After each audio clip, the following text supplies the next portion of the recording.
So today we're looking at the Pre-Calculus 1.4 lesson titled Composition of Functions, and this is day 2. So go ahead and write your first and last name and what period you're in. And the first slide, we're going to be talking about another way of combining functions is to form the composition of one with the other.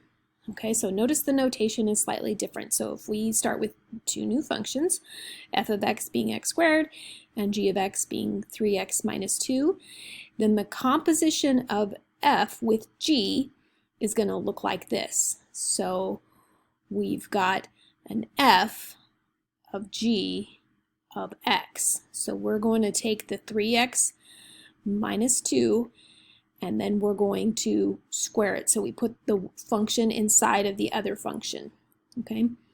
And generally speaking, you want to work from the inside out. So you're going to take this inside function, the g, and plug it into the other function where the x is at, okay? All right, and so it says the domain of f of g is the set of all x in the domain of g such that g of x is the domain of all f. All right. So let's look at an example. The wording on that's kind of funky. All right, so find f of g of x if the f of x is the square root of x and the g of x is x minus 3. So there's our two functions. And we want to know what is the domain. The domain is going to be when x is greater than or equal to 3, okay, because we take that x minus 3, set it greater than or equal to 0, add 3 to both sides, and that's what we end up with, okay? So what is the domain of the composition? And we're going to plug in 4, all right?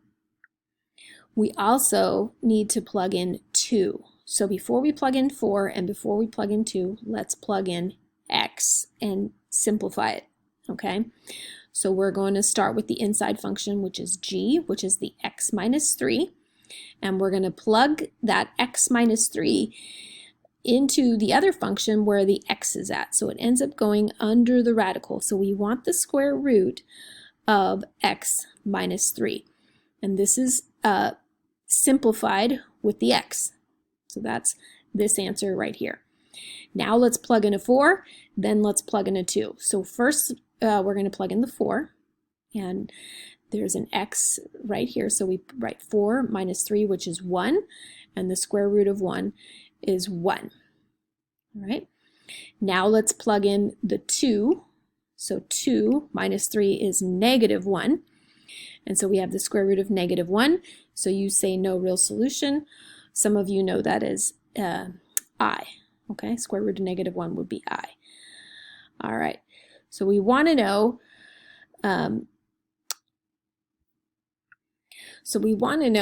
is it the same answer if you had done it the other direction, or would you get the same answer if you switch the 2 around? So if we take the square root of x and we plug that square root of x into the x minus 3, it would look like the square root of x minus 3. And these two are not the same, So the order definitely matters. So you need to make sure that you work from what I call the inside out. All right. Next question.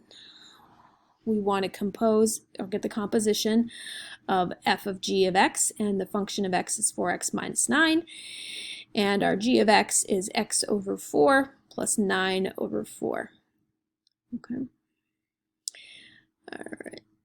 All right, so we're going to take our g of x, which is x over 4 plus 9 over 4, and it's written right here. So we're going to plug that into the f of x where the x is at. So you see where this x is at? So we're going to have 4 times all that stuff that's plugged in for x minus the 9.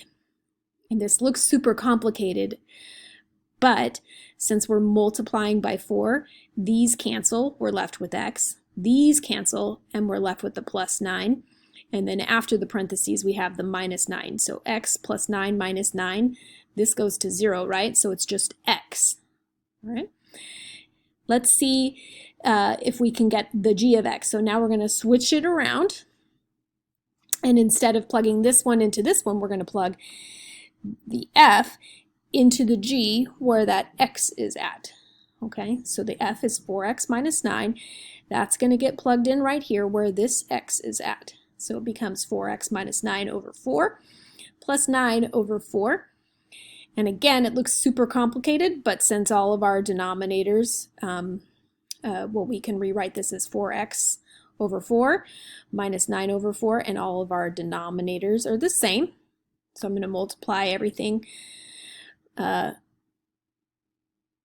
by, well, I'm going to combine these. So these two are opposites, and they'll cancel, and I have 4x over 4, and then the 4's cancel, and I'm just left with x. All right. Next slide. We're going to find the f of x, sorry, the f of g of x, and we've got x plus 3 if the function of x is 2x plus 7, and g of x is 4x squared minus 5x. Okay. This one's a little more tricky because we have x plus 3, but let's just plug in x first. Pretend like this is just x and make it a little easier. All right, so we're going to take this 4x squared minus 5x and plug it into this f of x where the x is at. So instead of writing 2x plus 7, we're going to write 2, fill in the 4x squared minus 5x for the x, plus the 7, and then I'm going to simplify. So I'm going to distribute that 2.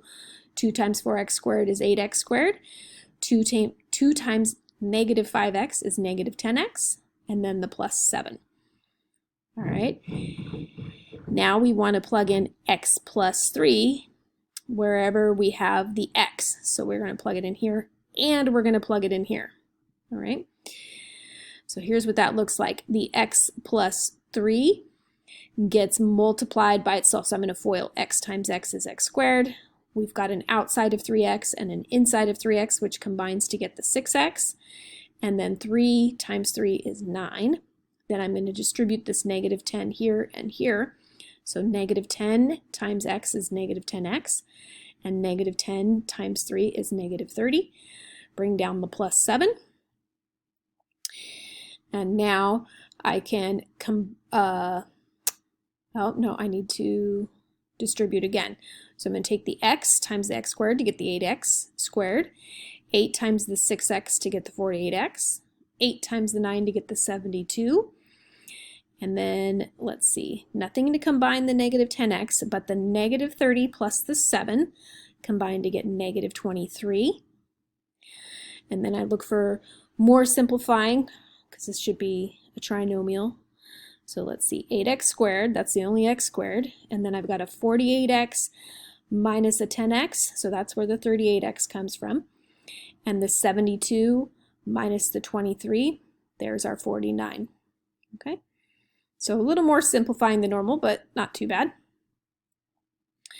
All right, and the last slide. So for this one, we're going to find the g of f of a squared, and our g of a is 8a minus 3, and our f of a is a cubed plus 5. So we're switching up the variable here, and we're switching up the order. So you want to see what comes second. So it's that f. So we're going to take that a to the third power plus 5, and we're going to plug it in to the g where that a is at. So we're going to write 8 times all that stuff that gets plugged in for a, which is the a cubed plus 5, minus the 3. Okay. Now I can distribute 8 times a cubed is 8a cubed, and 8 times 5 is 40. These two combine to get the 37 right here. Now let's take that. Now we're going to take that 8a cubed plus 37, and we're going to plug in that a squared that they originally gave us back up here.